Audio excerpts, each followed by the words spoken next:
This is now the final presentation of the new Porsche Cayenne. What can you expect from the turbo and from the base version? And what about electric and the combustion engine model? What's the strategy there? Everything you need to know right now. Exterior, interior and technology details with Thomas Nautical in 4K, full screen, full length. Let's go. Starting here with the top model, the Cayenne Electric Turbo. This one here in Mystic Green. Very interesting color for sure. The turbo gets a little bit more sporty, lower spoiler here, also with these large air intakes. And you might wonder, why does the electric Cayenne need so much air intake? Well, there's still cooling needed. This one here, over 1,150 horsepower in the launch control mode. So it always depends on which figure you are looking at actually. But still, like the base horsepower output is still over 850 horsepower, even if you're not in the launch control. Matrix LED or HD Matrix LED are also available for the Cayenne Electric. And then one major difference is, of course, when you press this button, or alternatively, you can also swipe here. There we go. Then the hood is also opening and you have a Frank 90 liters, not only for a charging cable, but even more space. And then, of course, close it properly again, pushing the Porsche crest, the most stable one. I think it's actually easier just to use this button here because, yeah, that always opens in an easier fashion, and you can also open it while you're getting out of the vehicle and so on. So yeah, that would be to me the most preferable option actually. We already have the rear here with the base Cayenne version. You can see here the light strip goes all the way through. Porsche lettering also illuminated, looks pretty cool, and a horizontal stress also here with these design elements. We're soon also going to take a look at how the turbo is differing than here from the rear. But tell me in the comments what you think about the design of this all-new Cayenne. And yes, it's the all-new Cayenne, it is the electric one. At the same time, the combustion engine will run parallel. It will remain with the so far model that was recently facelifted. And in a separate, different video, we will also shed more light on this difference between the electric and the combustion engine model. Wheels from 20 to 22 inch. These are the 22-inch wheels here. In this case then for the turbo spider design. And here you can also get the PCCB, the Porsche ceramic composite brake, for the best braking performance without any fading effects. So theoretically also racetrack proof. The length here is 4,99 meters or 196 inches. That's about 6 centimeters or 2 inches longer than the combustion engine, and even 13 centimeters or 5 inches difference in the wheelbase. So the electric version, longer wheelbase. You can see here on the one hand typical Cayenne silhouette, but then again a little bit lower, more aerodynamically optimized. 0.25 is the CD value. That's better than the Mercedes GLC EQ. A little bit worse than the BMW iX3, the new one. However, this one here is at 0.245. So, you know, they had to round it up. So it's kind of like between. Already very good in the CD value. And there will also be the coupe version. And we can expect usually the coupe versions have an even better CD value. So like the combustion engine, SUV building style and coupe building style. Here, by the way, painted wheel arches, black then in this case for the turbo version. And we can also take a look at the base Cayenne. Differences here, well, we also have painted wheel arches. We don't have the Mystic Green color. Here there's a vanadium gray, also pretty cool. And where the turbo just has the logo here on the side, there's just a blank, you know, there's no special logo there. Also 22-inch wheels here, the large ones as an option in a different styling. And I think both work very well. Here the base model, it looks a little bit less dramatic in the lower part. I even have to say, yeah, this more elegant styling is pleasing me a little bit more with the base version here. Or what do you think? We can, however, say that just on the visual part, there's maybe less difference between the base model and the top-end sports model with the electric version than there is maybe with the combustion engine version. Or what do you think? Technology-wise, air suspension is always standard. If you have here the turbo version, then you can also get this Porsche Active Ride, this hydraulic control, each individual wheel. That would be another option for this one. And also for both an option that you have rear axle steering for a better turning circle. Here the turbo in the rear, a little bit different in the lower graphic, and this one also has these aero flaps that can go out here. So always a spectacular effect. We already, tried it once with the prototype model and did some acceleration with it.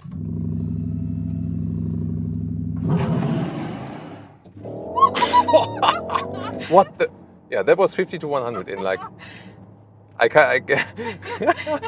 what the hell? So now we're here at 90 kilometers an hour. Let's go.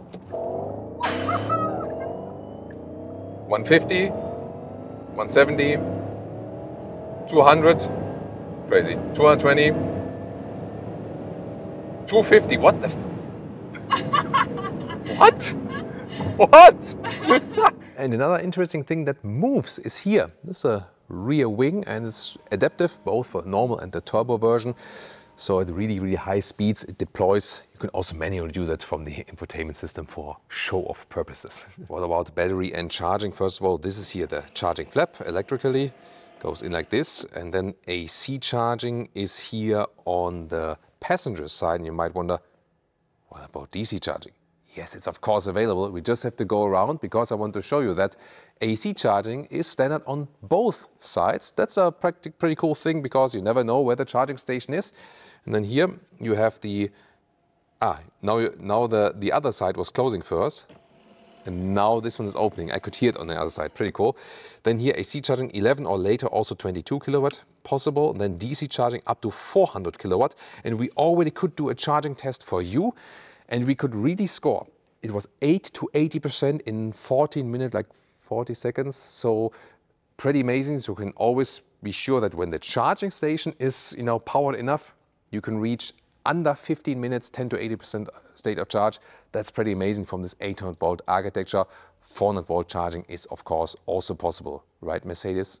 Yeah, at Mercedes they make an option now, but all other manufacturers, they put it, of course, as standard, as it should be, actually.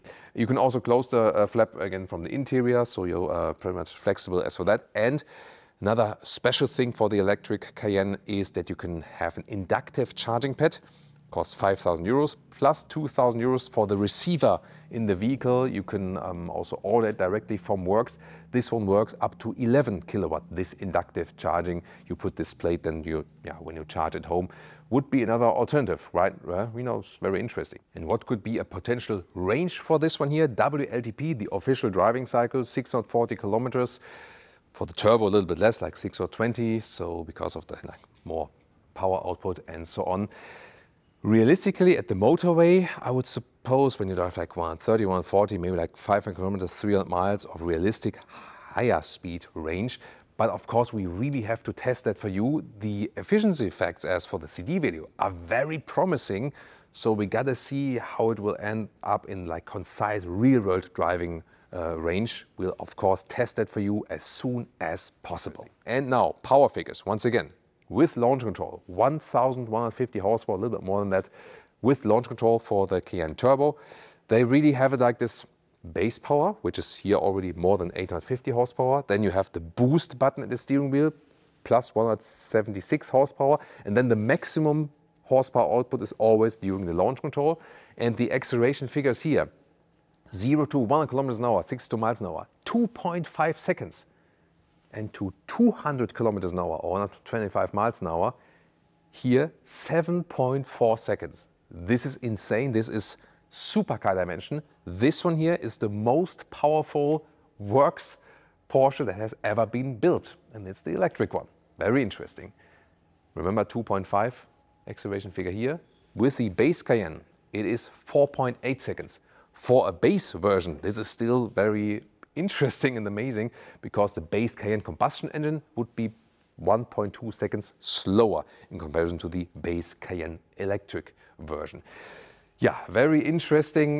We could already take a spin for you as we've shown to you, and I can already say it drives extremely well. It drives very sporty, very crisp, very direct, and so you don't have to say that you have less fun in driving the electric version or so.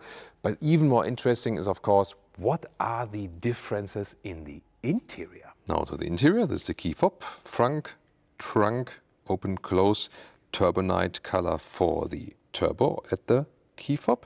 And then the doors. What's interesting at first is frameless doors. You know that the combustion engine Cayenne has frames around, so this is more sports car-like.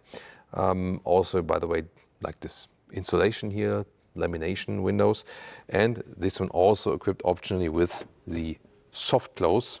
Of course, you don't have to do it. I'm always not a fan of it, honestly. I like that we have classic door handles. That's pretty cool. But sometimes with the soft close, it's then that yeah, you get some more resistance when opening the door, maybe. But here it's actually yeah, sometimes maybe, but sometimes you feel it, sometimes not. But also slamming, still a good sound. So although we have the frameless doors, we still have a good door closing sound. Then interior here, as we know from Porsche, horizontal stress wrapped around. This is the turbo interior here. Different stylings are available. Here, hardback at the inside of the doors. This is worse than with the combustion engine model, I gotta say. Just a rubber pad in the lower part. I would expect some soft materials here, especially at that price. Turbo entry badge, and also nice floor mats here with these segmentations. Why not? And Turbo Night crest also on the steering wheel.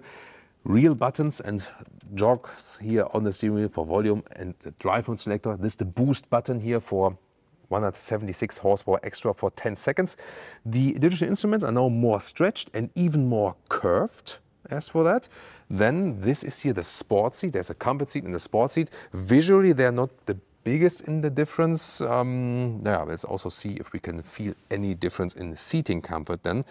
And this is animal skin. There is now, however, for the first time, a completely animal-free interior available. Then you would have the Pepita fabric, that's retro fabric on the middle part, and a Race Tex microfiber steering wheel. And I would of course go for the animal-friendly solution. At least they offer one solution then here now. Still, they have to, you know, develop it further and maybe offer something more like BMW is doing, like a high-grade leatherette, because it would look the same.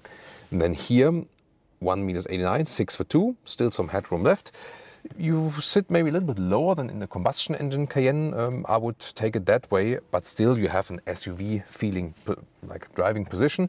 Yeah, and I now have to remember this sport seat driving position. You have more shoulder enclosement here. Yeah, let's soon see and hop over to the base model if there's any difference in comfort. And now here, first of all, the cockpit of the base Cayenne and also the comfort seats. They also have some shoulder support. I would say the sport seats have a little bit more shoulder support here. I mean, but the form itself is not too different. I feel that, yeah, maybe they are a little bit stiffer from the material. It's both animal skin though. Yeah, I think it will also make a difference when you have the Pepita fabric, which is connected to the comfort seat. This one will have more dampening from the seat cushion, but yeah, I think it's tough to see the difference in seating and also in the visual part. As for that, yeah, maybe you have to see when we drive the vehicle.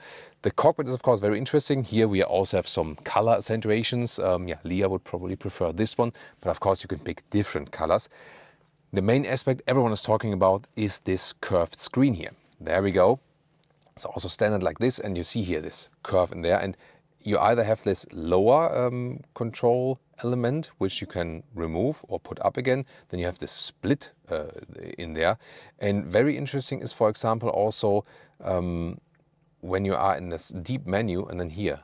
And some say, maybe get a little bit dizzy by that, looking at that. And I can understand that. I'm not the biggest fan as in, yeah, I need that. But I can understand that they want to do something new. Here, for example, when you have the map view and at the same time you see the map and then you have this overlay in the lower part, and ergonomically it's actually quite good because you can rest your hand on here. You can control the volume with a manual jog and also still manual climate unit with clicking sound. I really love that. That's cool. And it's actually easier to reach here than in the combustion engine model. So as for the ergonomics, this interior is actually better. Also, the whole system, the whole software is so much quicker than in the outgoing combustion engine model. Again, they will run parallel, but you do have advantages here. Passenger screen, I don't need one. It would either be high gloss black background here, or then if you want one, you have a very wide passenger screen here. Digital instruments, you can also see it from this perspective right here. And yeah, good ergonomics also for the steering wheel, that you can directly control the driving modes and so on. And another main difference now in the new version is this huge new middle console. This should be softer for your elbow, because when you're like here, and then you have it like here, you even hit this edge here, and this is really hard, so it's not comfortable for your elbow. You slide this one backward, slide this one forward, and then what's pretty cool is this inductive charging pattern in the front, because it really fixes the smartphone with the magnetic holder, and then it charges and the ventilation directly starts, so it doesn't overheat that easily. 2 USB-C chargers there as well. And then there was also big discussion about these new cup holders. You remember maybe in the combustion engine, they're more open like here. Here they go deep in there, and then they have some fabric adaptive parts, which make it, of course, more silent, that bottles don't like blop, blop, blop, blop around. That's cool. And you either have this lower setting, or you turn it up, turn it around, and then put it in the higher setting, maybe for coffee cup holders, coffee cups that maybe are easier accessible. Or if you say, I don't need that at all, I don't drink, I mean, water. You can also have this totally open area. This would be another alternative. So yeah, tell me what you think. 2 more USB-C chargers right there. But I really gotta say, I was first a friend of the combustion engine interior, but the more and more I get used to this one, I'm more a friend of this one. Yet again, I do not need the curved screen, but wouldn't annoy me that much. I think it's cool that it's super quick, and also that I still, when I have my classic climate control here with clicking sounds and metal knurling, then I'm happy. And this is the most important thing to me. I think then it's actually more annoying that it should be, that it's too hard here for your elbow, and especially here, because your elbow lands here, maybe even here in this harder part. So I think this is something majorly they would have to fix first. Or what do you think? Yeah, here, by the way, again, the headroom is fine. Panoramic roof, also very interesting. You can open it completely. This is still very rare now in the EV segment. And then you still have this electric shade, which does nothing as for like how much sun is coming in for the heat, but visually just, you can have it clear, you can have it more like this, you can also have like a step in between there and so on. Yeah, it's interesting to have that, also maybe not really needed, but to me cool that you can still really open that one. And the driver POV, once again here with the volume jog, favorite button here, you can set to that. For the speed chime warning, but the speed chime warning can also be deactivated here on the top left part in the infotainment system. That's cool. And here once again a look at the digital instruments, and you can also adjust what you want to see actually also in the middle part, and also this famous Porsche 5 gauges view, for example. Yes, greetings of course also from Leah. Yeah, color wise it's her interior, but she would also pick the animal free one, she said. Then here in the passenger display, well, this is now like a handy use, because there you can select more functionalities here of this top screen. And this, yeah, I would always call it show-off effect, because it doesn't make any sense. It just looks good when you have like in this split view, so to speak. And back to the turbo with the interior here, all the way everything in black. Some contrast stitching, yes, but yeah, you can have it more dark or subtle or more colorful, however you like it. These sport seats, by the way, here again, if I now test them back, they're also pretty stiff, but indeed the biggest difference is here the shoulder support. This is like the main difference indeed. And then here from the cockpit you can see when you have less color accentuations, everything, you know, has more like a black transition, so to speak. So which one would you prefer? Tell me in the comments. And you have the Cayenne badging here as well. Other turbo specific elements on the armrest. Yes, here for example embossed in the armrest, and also here at the seat, for example, the turbo. Yeah, but I have to say, I mean, here with the curved screen, when everything is black, I like it more colorful actually. Maybe it doesn't have to be the Leah color, that's for her especially. I would, maybe I have to check the configurator or price it for some other different colors, but this one is then a lot of black, and especially also when you have the turbo night accentuations like on the steering wheel, everything is darker, you know, even further. Then the rear seats, by the way, these frameless doors are also with this laminated glass in the rear. And then, yeah, this hardpack here once again at the rear inside, and the rubber pad at the back part, so to speak. So not ideal at the inside of the doors. And what's also cool is that we can have here these electric shades for the rear. So that's a pretty cool thing. By the way, here, if you lower this one all the way down, then we go up till here. And you can see more here from this laminated glass. I guess that would be an option. We have to see that when the price list and the configurator exists and so on.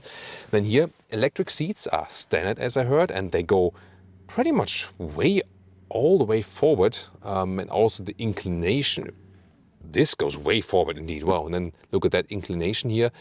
With the steepest inclination, there is also like the official trunk cargo figure measured. Of course, you can go back again. So it's a nice luxury feature. Oh, it doesn't move simultaneously. So this then all the way back again and also back in the length. Isofix here at the outside parts each. And there we go. And this is a single seat design. However, the middle part is also allowed, so to speak, from registration. But whoa. Yeah, pretty stiff. It works headroom-wise and space-wise for 5 tall adults, yes.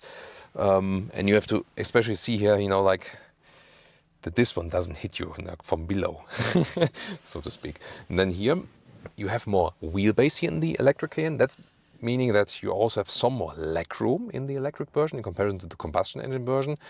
Maybe not the largest difference, but maybe like this more or something. And then headroom also works here, so good space. Again, like the surface is pretty stiff. Again, I would expect a little bit more from the fabric surface in that case.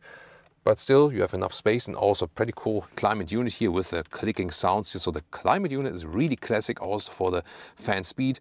Even seat cooling and seat heating simultaneously for the rear seats, 2 USB-C chargers. And then we can fold down this here. Cup holders are not adaptive here in the rear. I think this then also looks like it's shared with Audi, I would expect. But the height itself, I think I complained about that in the prototype vehicle, but yeah, that's a little bit loud, you know, for considering everything else goes so smooth here. Now the trunk or the boot of the Cayenne electric here, 780 liters in the cargo position. What does it mean? I'll soon show that to you. First of all, here this cover also has this rail here at the side. This one also fits underneath, no problem. The width here, similar to the combustion engine model, about 1.40 meters. Also the length, about 1.40 meters. So that's not the main difference. But I checked the combustion engine before, and here you do lose some height here. So we're here at 70 centimeters or 28 inches. The combustion engine would be a little bit higher. Still, liter-wise, you don't lose anything. You even gain 10 liters, strangely. And then here underneath, some more space, but the charging cable could also be stored in the front. Now, what else is interesting? So cargo position would be when you put this one more upright. And here on the left side, you can see I put this one now not only more upright, but also in the front. So this is the difference then, the maximum cargo position you can have without directly folding the seats. Yeah, and on the other side then, let's say the minimum cargo position. And now the very cool thing is here, we can fold down the seats electrically from the rear. That's a very practical thing to do. And then we can also have the final length here of this one. And yeah, this is like 1 meters 85 or 73 inches. And also interesting here, by the way, here in the back part, when I remove the top cover, I can also store it practically here underneath. So I have to squeeze it in a little bit like this and then have it all the way stored away and the full setup. So as I said, while the new electric version is available, the combustion engine model is not on this new platform. It stays just as it is basically with the recent facelift, and it will still be available on a parallel basis. Yeah, maybe for exception some markets which are almost like pure EV now, maybe Norway or something. Not sure if it's still available there, but on all the major markets still will be on a parallel scale. The question is, which one would you take? We'll soon also, when you watch this video here at the initial premiere, the second video will come soon where we compare the electric with the combustion engine. Or if you watch this video at a later stage, it's maybe already online then on our channel. And it's also very interesting, I can promise to you, pricing. So the base model starts right above 100,000 euros, like the base combustion engine model, and the turbo 165,000 euros, also comparable, so to speak. And you can easily add like 40, 50K or so on extra equipment. So price, combustion engine versus electric will not be the major difference. Taxation will of course be a major difference, but also residual value if we, for example, watch ICE, Porsche combustion engine cars, and the electric vehicles. So this will be very interesting how this story will develop then further on. I have to say, from the exterior looks, in the front I have to get used to it. I really like it from the rear. The interior, I personally do not need the curved screen. However, software is very, very fast, super quick reactions, and also the ergonomic orientation of the normal climate buttons and so on. I really like that. So I have to say, I was kind of skeptic before and maybe was thinking, is it like really like a step forward? But the more and more I spend time with it, drive it also, check out interior features, the more and more I like it. And then I say, maybe initially I was preferring the combustion engine, now I'm leaning more towards the electric one, which is also very now with the animal-free interior, which is pretty cool to me. So this is a very interesting journey also for me, definitely. And soon we can keep you updated with like an extensive driving part of the final version here. Tell me, what do you think of the new Cayenne Electric? Everything about exterior, interior and technology. And now we have even more interesting Cayenne content for you.